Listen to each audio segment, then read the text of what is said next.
Ok, vamos a hacer una breve explicación de lo que son operaciones con números enteros. Ok, las operaciones básicas que nosotros conocemos son suma, resta, multiplicación y división, pero vamos a verlo con números enteros. Ok, números enteros.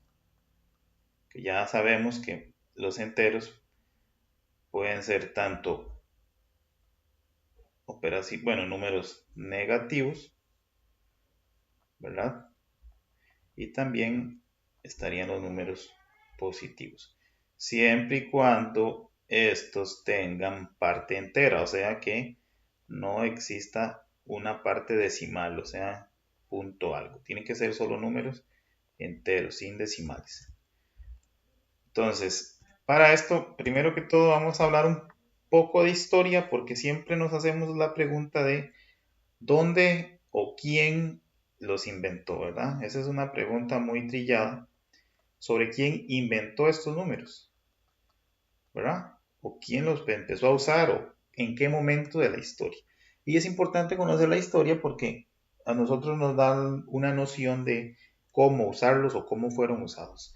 La forma más o la idea más común entre los estudiantes podría ser que algunos piensen que fue Bill Goku.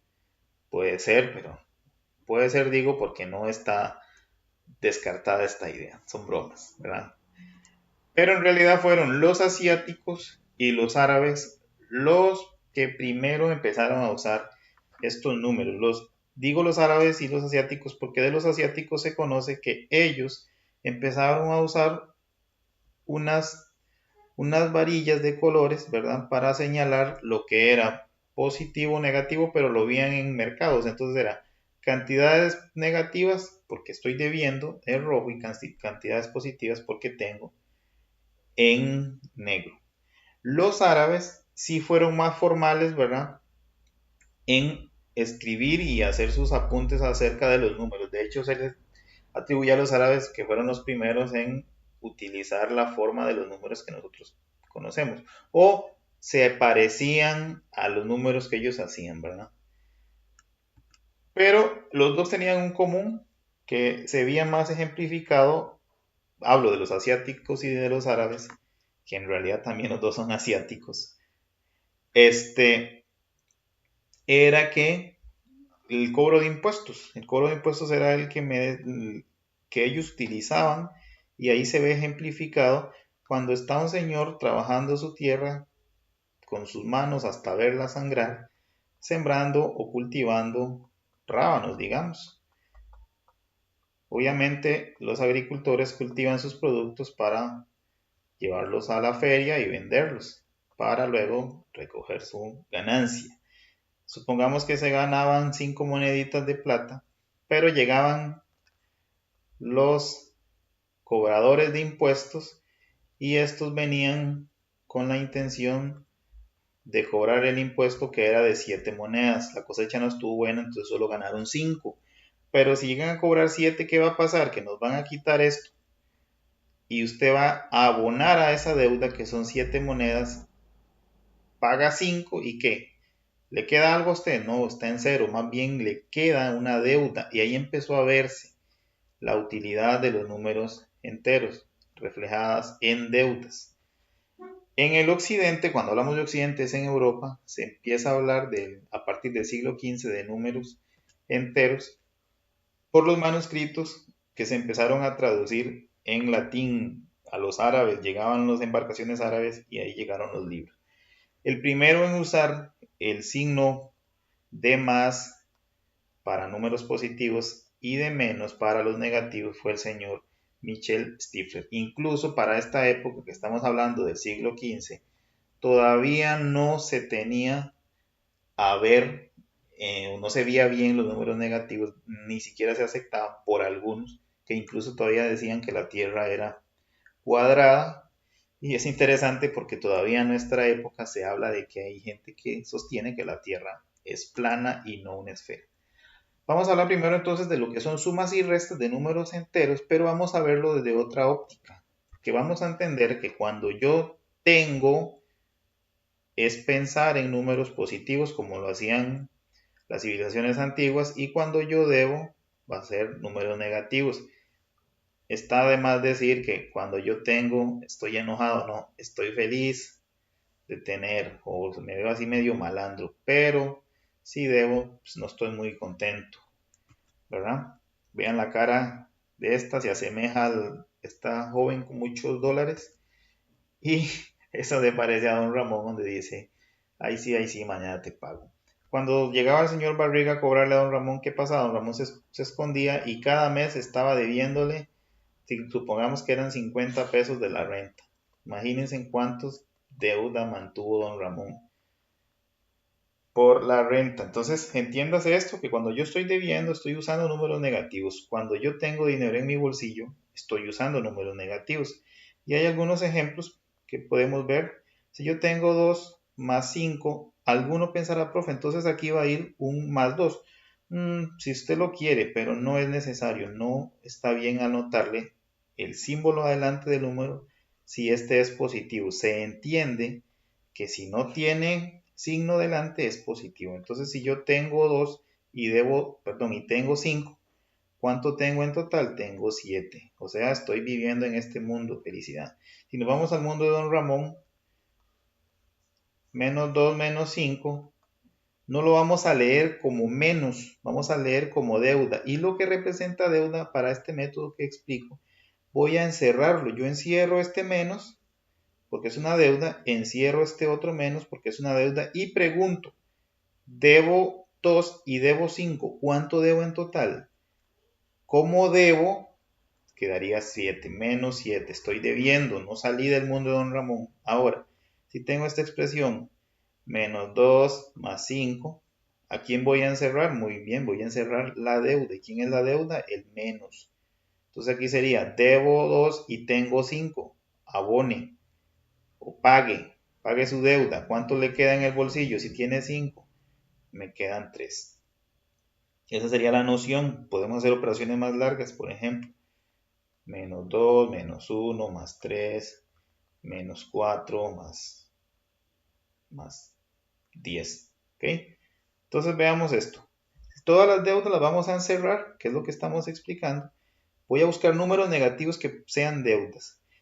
No voy a pensar como restas, sino como deudas, ¿verdad? Esto es una deuda, porque está negativo, este está negativo, y por acá este está negativo, y casi todo mundo negativo. Vean cuántas deudas. Voy a ver cuánto debo en total. Debo 2, debo 1, debo 4 y debo 10. Entonces sería 2 más 1, 3, más 4, 7, más 10, 17. Pero acuérdense que son puras deudas. Entonces sería menos 17 y este más 3 es lo que tengo. Vuelvo a encerrar esta deuda.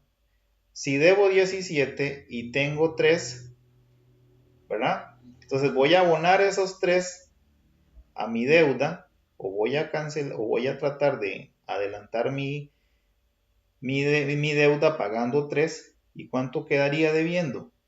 Quedaría debiendo 14, o sea, menos 14. Esto sería lo que yo quedo debiendo. ¿Ok? Entonces sigo quedando en el mundo de don Ramón. Entonces entendamos, cuando yo digo negativos es una deuda, cuando digo positivos son dinero que tengo. Ahora, cuando hablamos de multiplicación y división, hay que ver esto de otra forma, de otro contexto. Hay que aplicar algo que dice Lisa Simpson, que se llaman regla de los signos o ley de signos, se le conoce. Entonces, ¿qué vamos a ver nosotros de la ley de signos? Que es muy importante. Esto aplica, o sea, les quiero que quede claro, cuando hablamos de regla o ley de signos, solo aplica para multiplicación y división, nada más. O sea, solo cuando multiplico y divido aplica ley de signos. ¿Cuáles son las leyes de signos? Signos iguales me da positivo. Ojo ahí, signos iguales me da positivo. Vean acá, menos y menos me da positivo. Eso es lo que hay que aprenderse. Signos iguales positivo y signos diferentes negativo. ¿Lo ven? Pero cuando multiplico o divido nada más, aquí para el que no entiende eso, que es razón, pero se le hace el simbolito aquí para que se entienda dividido. Entonces, cuando divido o multiplico, ley de signos. Signos iguales, positivo. Signos diferentes, negativos. Algún ejemplo de eso para que quede más claro. Yo lo explico así. En YouTube o en las redes o en los libros pueden encontrar otras explicaciones, pero al final y al cabo la idea es contribuir a la enseñanza en general. Por ejemplo, si yo tengo menos 2 por 1, no pensemos en el signo, primero pensemos en la multiplicación. 2 por 1, 2, listo. Ahora sí, veo los signos. Este es negativo y este es positivo. La regla dice signos distintos, me va a quedar negativo. ¿Lo ven? Ahora sí tengo 3 por 2. Como no hay signos, vea que este es positivo, no hay que pensar siempre en los signos. 3 por 2, 6. Y ahí sí, aquí se cumple la regla. Positivo y positivo me queda el resultado positivo. Ahora si tengo menos 3 por menos 2. 3 por 2, sin pensar en los signos, 3 por 2 es 6. Ahora veo los signos, menos y menos. La regla dice signos iguales es igual a positivo. Y ahí se está cumpliendo. Entonces, para la multiplicación. Ahora, si tengo una división, un ejemplo de división, menos 4 dividido por 2.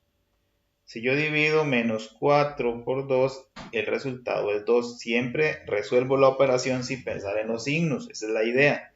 Ahora, tengo negativo y el 2 está positivo. Signos diferentes, el resultado es negativo. Una más. Menos 6 dividido por menos 2.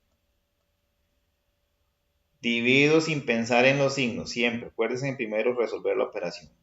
6 dividido por 2, eso es 3. Ahora sí, signos iguales, ¿por qué iguales? Porque este está negativo y este también está negativo. Entonces menos y menos es igual a positivo. O sea, no le coloco más. Está además, valga la redundancia, colocarle un signo positivo. No es necesario. Con solo que quede sin signo alguno, yo entiendo, o nosotros vamos a entender, que esas operaciones son positivas. ¿Ok? Entonces, que quede claro por ese lado. Que cuando yo multiplico y divido, aplica la ley de signos. Cuando sumo o resto, solo aplica lo que es deber y tener. ¿Ok? Sumas y restas, deber y tener. Debo, cuando es negativo, lo encierro en un cuadrito y lo que tengo no lo encierro porque es mío. Y con eso cerramos, ¿verdad?